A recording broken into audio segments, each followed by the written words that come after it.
우리 함께 주 예수보다 더 귀한 것은 없네 함께 찬송하겠습니다.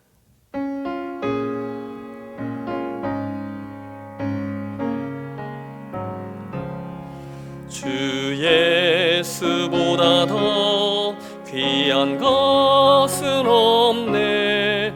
이 세상 부귀와 바꿀 수 없네. 영죽은 내 대신 돌아가신 그 놀라운 사랑 잊지 못해.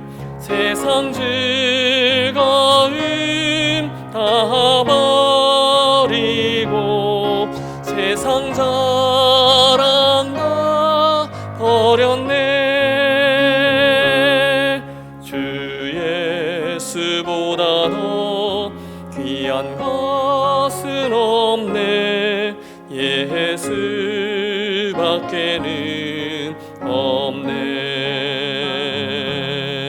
주 예수보다 더 귀한 것은 없네. 이 세상 명예와 바꿀 수 없네. 이전에 즐기던 세상 일도 주 사랑하는 마음 뺏지 못해. 세상 즐거움 다 버리고 세상 자랑 다 버렸네. 주 예수보다 더 귀한 것은 없네. 예수밖에는 없네. 주 예수보다 더 귀한 것은 없네. 이 세상 행복과 바꿀 수 없네. 유혹과 핍박이 몰려와도 주 섬기는 내 맘 변치 않아. 세상 즐거움 다 버리고 세상 자랑 다 버렸네.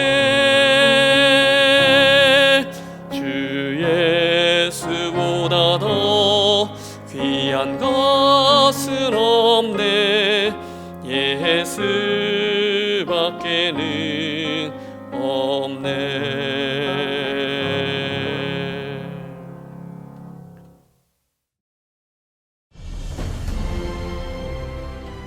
예수님은 이 모든 말씀을 마치시고 제자들에게 너희도 알다시피 이틀만 지나면 유월절이다.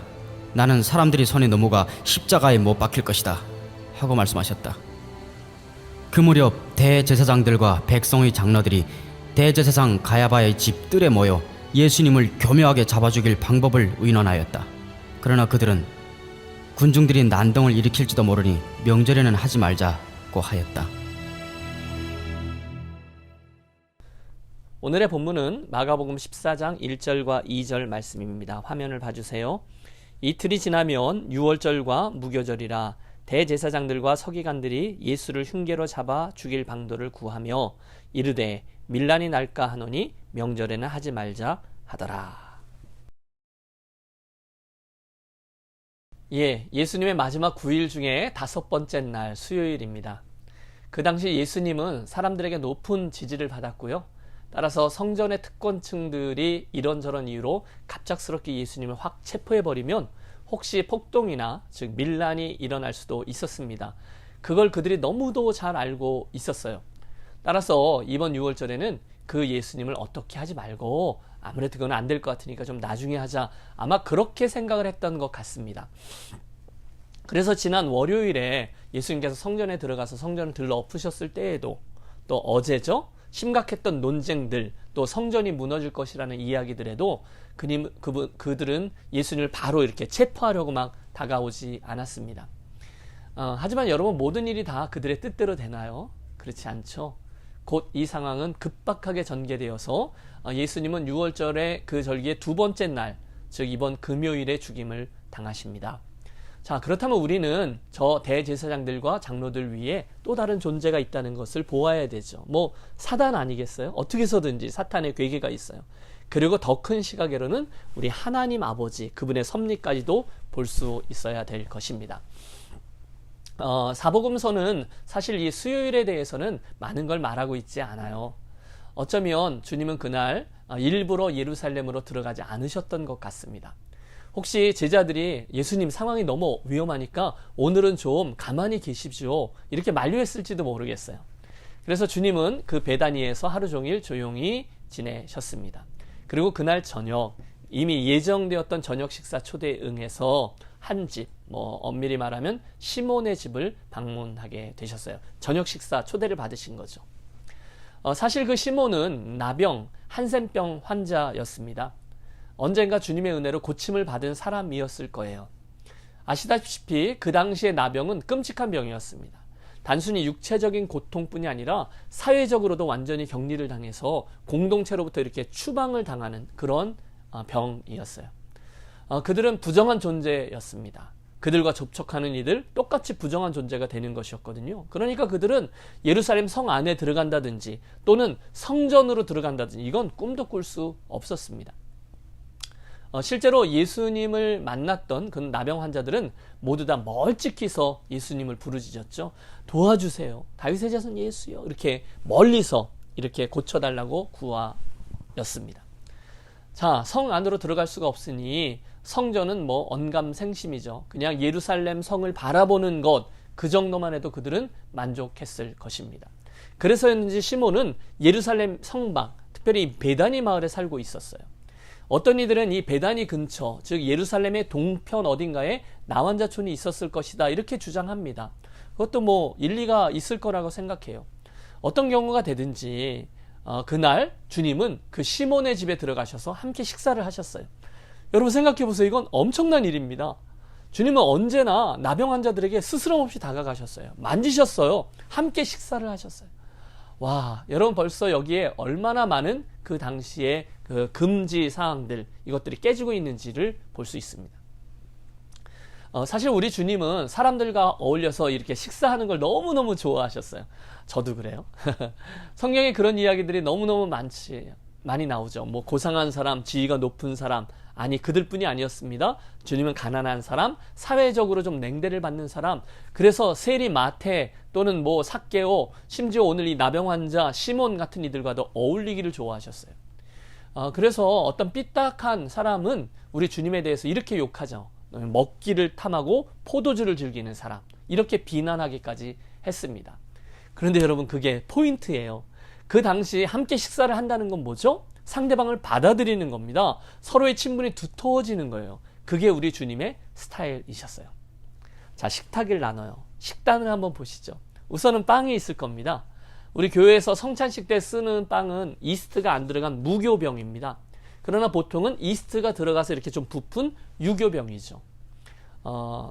늘 반찬처럼 그 곁에 곁들이는 것은 야채도 있고 과일들도 있고요. 음료수는요, 당연히 포도주였죠. 진한 포도주도 있고요. 물을 좀 타서 좀 옅은 포도주로 마시는 이들도 있었을 겁니다. 그러다가 이제 좀 특별한 날이면 소고기나 양고기, 염소고기 이런 것들이 팔레스틴에 흔했으니까요. 그리고 이제 맛있는 식사 시간이 진행되었습니다. 사복음서는 이 식사 자리에 있었던 일들을 이렇게 설명하고 있어요. 줄거리는 대충 이렇습니다. 식사 시간이 막 진행되고 있는데 한 여인이 그분에게로 다가와서 값비싼 향유 옥합을 깨뜨려서 그 머리에 부었다는 거죠. 모두들 깜짝 놀랐습니다. 순간 여러 사람들이 이 여인을 비난합니다. 그 비싼 향유를 그렇게 허비하느냐, 그걸 팔아서 가난한 사람들을 위해서 사용하는 것이 더 낫다, 이런 논지였던 거죠. 그런데 여러분, 뜻밖에도 예수님은 이 여인을 변호하고 계세요. 가난한 사람은 언제라도 너희 곁에 있지만 이 여인은 나를 위해서 영원히 기념이 될 만한 일을 행한 것이다 라고 말입니다. 자, 여기까지가 오늘 우리가 대한 마가복음 14장에 나오는 이야기예요. 수요일 밤 베다니의 나병 환자 시몬의 집에서 일어났던 그런 해프닝이죠. 물론 조금씩 차이가 좀 있기는 해요. 그래서 마태복음은 비슷한 내용이지만 제자들이 불평했다라고는 얘기가 나오고요. 요한복음은 이 일이 나사로의 집에서 일어났다라고 말합니다. 자연히 그 여인은 마리아였다라고 증언하죠. 또 누가복음은 이 일이 예수님 사역의 초창기인 저 위에 가버나움에 있는 다른 시몬이라는 바리새인 집에서 일어났다. 또 거기에 와서 향유를 붓고 눈물로 주님의 발을 닦은 여인은 죄 많은 여인이었다. 이렇게 증언하고 있습니다. 그러니까 조금씩 좀 다르죠. 결론적으로 저는 두 개의 비슷한 사건이 있었을 것이다. 이런 결론을 맺습니다. 그것들이 이제 기억이나 또는 순서에 따라 조금씩 다른 거죠. 죄 많은 여인이 향유를 붓고 눈물과 머리카락으로 주님의 발을 씻으신 이야기, 그것은 용서에 대한 이야기죠. 초점이 거기 있어요. 사람들이 막 뭐라고 하죠? 그 순간 주님은 그 용서받은 여인의 감사하는 마음, 그리고 집 주인은 나를 홀대했다, 이 두 가지를 비교하고 계세요. 또 다른 이야기죠. 오늘의 이 마가복음의 기록은 감사라기보다는 거절과 또 사랑, 그리고 죽음, 이런 이야기입니다. 요한복음은 약간 또 결이 달라요. 그 여인은 베다니 마을의 마리아였다라고 분명히 밝히고 있습니다. 저는 그게 더 맞다라고 생각해요. 왜냐하면 마리아는 충분히 그럴 만한 이유가 있었잖아요. 오빠 나사로를 살려주신 그 일에 대한 감사를 표현한 거죠. 그리고 주님은 곧 그녀의 행동을 옹호하십니다. 뭐라 그러지 말라는 거예요. 그는 힘을 다하여 내 몸에 향유를 부어 내 장례를 미리 준비하였느니라. 온 천하에 어디서든지 복음이 전해지는 곳에는 이 여자가 행한 일도 함께 말하여 그를 기억하리라. 이렇게 말씀하십니다. 여러분, 굉장히 의미심장한 이야기들이 담겨 있어요. 우선 여러분, 예수님과 제자들의 이 식사 문화는요, 오늘 우리들이 생각하는 식사 문화와 굉장히 달랐다는 것을 기억하셔야 됩니다. 우리는 이렇게 식탁에 있고 최후의 만찬 같은 그림 같은 거 보면 멋있게 차려져 있고 의자에 쫙 앉아서 이렇게 식사하지 않습니까? 그렇지 않아요. 원래 그 팔레스타인에서는요, 그냥 바닥에 앉는 거예요. 그것도 다리를 뻗고 앉기도 하고 이렇게 기대서 앉기도 하고 이러면서 자유롭게 식사를 하는 거죠. 그 순간 이 여인이 뒤쪽으로 들어와서 주님께 향유를 부었을 겁니다. 그 당시에 사회적인 지위가 좀 있었던 사람들은 향유를 썼어요. 감람유 같은 거 몸에다 이제 바르는 거죠.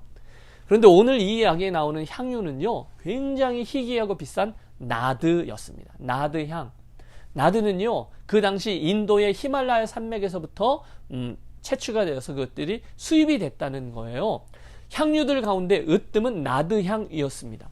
고대 수천 킬로가 떨어져 있죠. 그런데 거기에 고대의 무역로들 있잖아요. 아라비아 사막을 지난다든지 또는 배를 타고 와서 홍해를 통해서 이렇게 그 항구로 들어온다든지, 그것들 중에 일부가 이 베다니까지 흘러 들어왔던 거예요. 또 하나는 예수님께서 이 여인을 존중해 주신 방식입니다. 여러분, 제자들 무리 중에는 여러 여인들이 섞여 있었거든요. 막달라 마리아, 또 베다니 마을의 마리아, 또 수산나, 이런 이름들이 거기에 보여요. 사실 그 당시의 여인들은요, 감히 어디 와서 같이 섞이거나 말을 섞거나 그러지 않았어요. 그런데 주님은 그녀들을 대우해 주셨어요. 기대하셨어요. 제자들은 그러지 못했습니다. 이거 뭐 하는 거야? 이렇게 나온 거죠. 여러분이 그녀의 입장에 한번 되어 보세요. 그 이야기를 들었을 때 얼마나 움츠러들었을까요? 사람들이 막 자기를 비난하잖아요. 그런데 그 순간에 예수님이 온전히 자기 편을 들어주시는 거예요. 그녀는 앞으로 당신에게 일어날 그 끔찍한 일을 준비하고 또 위로하고 있는 것이었다. 주님이 그렇게 해석해 준 거죠. 제자들은 뭐라 그럽니까? 아니, 이걸 왜 이렇게 낭비해? 이런 엄청난 손해 아니야? 이런 단어가 정말 무색해질 정도로 주님은 그녀의 행동을 칭찬하십니다. 복음이 전파될 때까지만 되는 곳들마다 이 아름다운 이야기를 함께 전파하게 될 것이다. 전파해라. 예, 맞습니다. 그래서 이날의 이 향유 이야기는요, 예수님의 십자가를 이렇게 예비하고 있던 그런 거룩한 예식으로 받아들여졌습니다. 참 아름답습니다. 저는 여기에서 여러분들과 함께 이 사랑의 신비를 생각해 보려고 해요. 여러분 한번 따라해 주십시오. 사랑의 신비, 사랑의 신비. 여러분, 아주 순수한 사랑, 마음 다한 사랑에는 이런 놀라운 능력이 있잖아요. 나는 딴 뜻이 없어요. 그냥 순수하게 사랑을 표현한 것뿐인데 그것이 뜻밖의 놀라운 능력으로 사용됩니다. 여러분, 그것이 그 사람을 얼마나 격려하는지 몰라요. 그들을 치료합니다. 보세요. 지금 그녀는요, 특별한 속셈 없어요. 그냥 순수하게 주님을 향한 그의 사랑을 표현한 것이죠. 이게 뭐 그녀가 심각하게 고민해서 미래에 십자가 사건이 있을 거야, 그것을 통해서 예수님을 위로해야지, 이런 생각을 하고 한 것이 아니에요. 그럼에도 불구하고 예수님은 그 과정을 통해서 사랑과 격려와 위로를 받게 되었다는 거죠. 왜? 그게 사랑의 힘이라는 거예요. 저도 따져보니까 지난 인생의 여정 속에서 그랬던 일들이 있었던 것 같아요. 얼마나 그것들이 저를 세워주고 격려해주고 위로해주고 이렇게 작용했는지 말도 할 수 없습니다. 저도 다른 사람에게 그런 사랑의 그런 통로가 되었으면 좋겠어요. 여러분, 오늘 저와 여러분의 남겨진 인생을 사는 동안에 바로 그 마리아처럼 이런 사랑의 신비, 그런 사랑의 통로로 사용되게 되시기를 축복합니다. 그녀는요, 순수하게 그녀의 사랑을 표현한 거예요. 그런데 주님께 그것이 아름다운 위로로 사용되었다는 거예요. 정말 이건 대박인 거죠. 또 있습니다.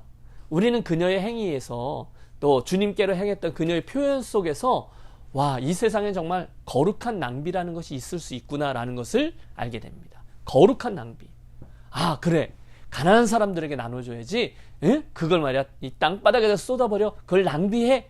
그렇게 핀잔하고 있는 이들에게 주님이 뭐라 하십니까? 예, 가난한 자들은 너희들에게 계속 있을 거다. 그들을 돕는 일은 계속 할 수 있지만 오늘 나의 장례를 준비하는 일은 단 한 번밖에 없는데 이건 굉장히 의미 있는 일이었다라고 말씀합니다. 뭐죠? 그걸 허용하라는 겁니다. 제자들이 깜짝 놀랐을 거예요. 여러분, 해보셨습니까? 살다 보면 꼭 필요한 일들이 진행되어야 될 때가 있어요. 사람을 격려한다든지, 가난한 사람들을 세운다든지, 좋은 선교사님들에게 의미 있는 일로 저들을 세운다든지, 그럴 때 말입니다. 제가 지금까지 목회의 경험을 통해서 배운 게 있는데요.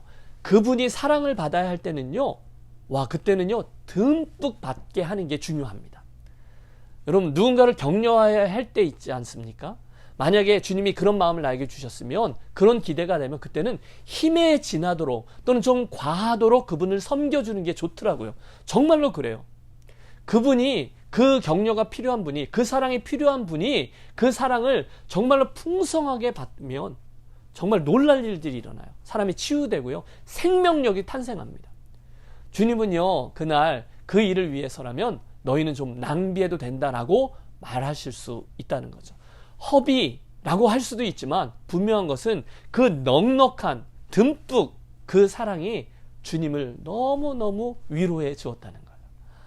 와, 사랑하는 여러분, 그런 일들을 좀 해보셨으면 좋겠어요. 아니, 목사님, 그러니까 그 마리아예요? 아니면 딴 여인이에요? 그 수요일이에요? 아니면 그 전에 어떤 일이었어요? 나사로 집이었어요? 아니면 문둥이 시몬의 집이었어요?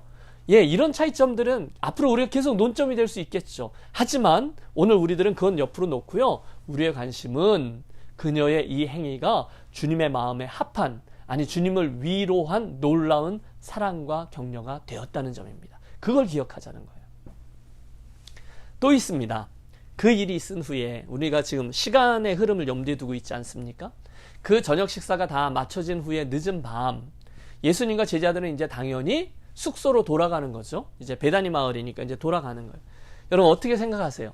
예수님이 가서 주무시는 방, 집이 뭐 마르다, 마리아, 나사로의 집이었겠죠. 그런데 그 한 집으로 그 모든 무리들이 다 갔을까요? 아니요, 저는 그렇지 않을 거라고 생각합니다. 그게 훨씬 더 자연스러웠어요. 한두 명이 가는 게 아니잖아요. 무리가 굉장히 많잖아요. 그러니까 아마 그들은 이 집에 몇 명, 이 집에 몇 명 이렇게 머물렀을 거예요. 그러니까 숙소로 향하다가 누군가가 살짝 빠지는 것, 어디론가 사라지는 것은 그렇게 어렵지 않았을 거예요. 지금 가룟 유다 이야기를 하려는 겁니다. 조금 전에 유다는 드디어 마지막 결정을 내렸습니다. 아마도 이 향유 사건이 결정타가 아니었을까요? 예수님은 계속해서 당시의 모든 종교적인 관습에 도전하셨어요. 그리고 결국 어떤 길로 향하실지가 분명해졌습니다. 그러니까 유다가 굉장히 똑똑했잖아요.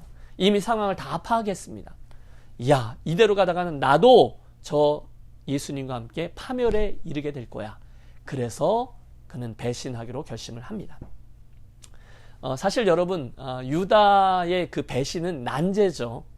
우리가 그 얘기를 할 때마다 가장 중요한 것은 아마 그가 왜 배신했느냐, 그 동기일 거예요. 도대체 유다는 뭘 얻으려고 배신을 했던 것일까? 과연 그는 무엇을 파는 것일까? 뭐 이런 질문들을 하죠. 틀림없습니다. 그것은 아마도 뭐 예수님이 아무도 모르는 그 순간에 예수님이 어디에 있다라는 것을 팔았을 거예요. 왜냐하면 그때는 조용히 체포주만 싹 보내면 별로 시끌벅적하지 않게 예수님을 체포해 올 수 있잖아요. 바로 그 시간과 그 위치를 유다가 팔아넘기는 거죠. 역사 속에서 혹자는 이 유다를 변호합니다. 그날 유다가 했던 바로 이 행동은 우리 주님을 압박하기 위해서였다라는 거죠. 유다는 지금까지 예수님이 위기에 빠졌을 때마다 놀라운 능력들을 보였다는 것을 알고 있어요. 그러니까 그런 능력을 가지신 분이 너무도 답답하게 계속 뭐 성전 안에서 며칠이 지나고 있는데도 뭐 아무런 능력도 발휘하지 못하고 있죠. 시간은 낭비하고 있는 것 같죠. 사람들은 점점 더 급박한 상황으로 예수님을 모으는 것 같죠. 그런데 예수님을 그냥 두면 안 될 것 같아요. 그래서 막 구석으로 몰아붙이면 예수님이 메시아적인 능력을 보일 것이다를 기대했다는 거예요. 나름 이유가 될 수 있을 것 같기도 해요. 그런데 반대 의견도 있습니다. 그건 정말로 유다가 예수님께 실망을 했다는 거죠. 지금까지 보여주셨던 우리 주님의 행동들이 자기의 생각과 맞지는 않는 거예요. 그런데 점점 더 안 맞아요. 특별히 주님께서 유대인들의 삶의 방식들, 사회적인 통념들, 아니 종교적인 그런 관행들을 하나하나 다 깨뜨리며 움직이고 계셨잖아요. 이게 너무너무 싫은 거예요. 그러다가 조금 전에는 어찌하여 이 향유를 300데나리온에 팔아 가난한 자들이 주지 않았느냐 할 때 당신이 마리아 편을 들어주셨잖아요. 감히 우리랑 말도 섞지 못할 그런 여인의 편까지 들어주시는 거예요. 그러니까 화가 난 거죠. 됐다. 여기까지 더 이상은 못 참겠다. 그래서 유다가 배신을 했다는 겁니다. 또 설득력이 있어요. 마지막으로 유다의 배신은 이것도 저것도 아니고 그냥 탐욕 때문이다. 돈 때문이다. 돈이 탐났다. 뭐 이렇게도 봅니다. 사실 제자들 자신이 되게 가난했잖아요. 지난 3년 동안 공생의 기간 동안에 주님을 따라다니는데 별로 얻은 게 없잖아요. 그래서 예수님이 뭐 그런 얘기도 하죠. 나를 따르는데 뭐 베드로가 우리가 모든 것을 버리고 주를 쫓았나이다 했더니 뭐 그러면 이런 것 저런 것 이생과 금생과 이생에 받게 될 거다. 이런 이야기들도 다 그런 컨텍스트에서 나온 거죠. 아니 제자들은 되게 가난했어요. 그래서 심지어 중간에 어디 가다가 남의 밭에서 이렇게 곡식을 쓱 훑어서 먹었던 그런 기록도 나오지 않습니까? 그런데 그날 300데나리온에 되는 값어치의 향유가 땅바닥에 쏟아진 거예요. 이걸 어떻게 뭐 그런 거죠. 이걸 가난한 자들에게나 좀 나눠주지. 그때 아마 유다가 나도 가난해 뭐 이러지 않았을까요? 상처를 받은 거예요. 그런데 주님이 대번에 그녀의 편을 들었으니까 확 부하가 치밀었습니다. 배신합니다. 그날 유다가 받은 돈은요 은 30냥이었습니다. 노동자, 일용직 노동자의 2달치 임금에 해당하는 꽤 큰 목돈이었어요. 어차피 당국에서 체포될 예수거든요. 그 예수의 위치를 알려주는데 은 30냥 괜찮은 딜인 거죠. 자, 이유가 어디 있든지 지금 중요한 것은 이것입니다. 그 머리 좋은 유다가 볼 때 예수님의 결말은 뻔한 것이었다는 거예요. 주님은 정말로 며칠 내로 파멸에 이르고야 말 것을 그가 다 안 거예요. 그렇다면 나도 그렇게 되기 전에 미리 발을 빼야지.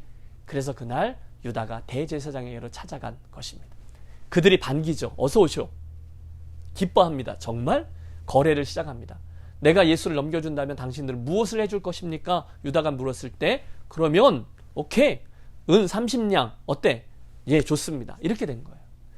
여러분 은 30냥은요. 출애굽기 21장에 나오는 대로 그건 원래 노예 한 명의 값이에요. 종.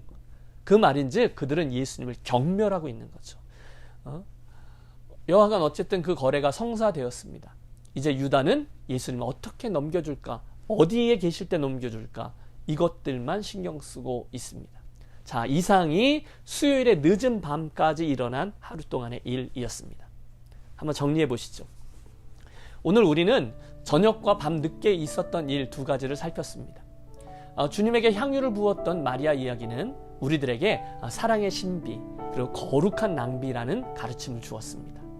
또 이어진 가룟 유다의 배반은 우리들에게 가장 귀한 그분을 은 30냥과 맞바꾸는 어리석은 행동을 보게 해줍니다. 그렇다면 이 수요일 밤 우리들의 기도는 자명해지죠. 주님의 사랑과 은혜를 입은 제가 남겨져 있는 인생 동안 나도 사랑의 신비, 거룩한 낭비를 과감히 실천하고 체험하는 제자가 되게 해 주십시오. 기도하겠습니다. 동시에 주님, 저에게 바른 가치 판단을 주셔서 가장 중요한 것과 덜 중요한 것을 잘 분별해내는 지혜로운 자 되게 하옵소서. 절대로 주님을 은 30냥과 바꿔버리는 그런 우를 범치 않게 하옵소서. 여러분 우리 이 두 가지 기도 제목을 붙잡고 이 밤 우리 기도하며 나아가겠습니다. 기도 제목 보시고 같이 기도하겠습니다.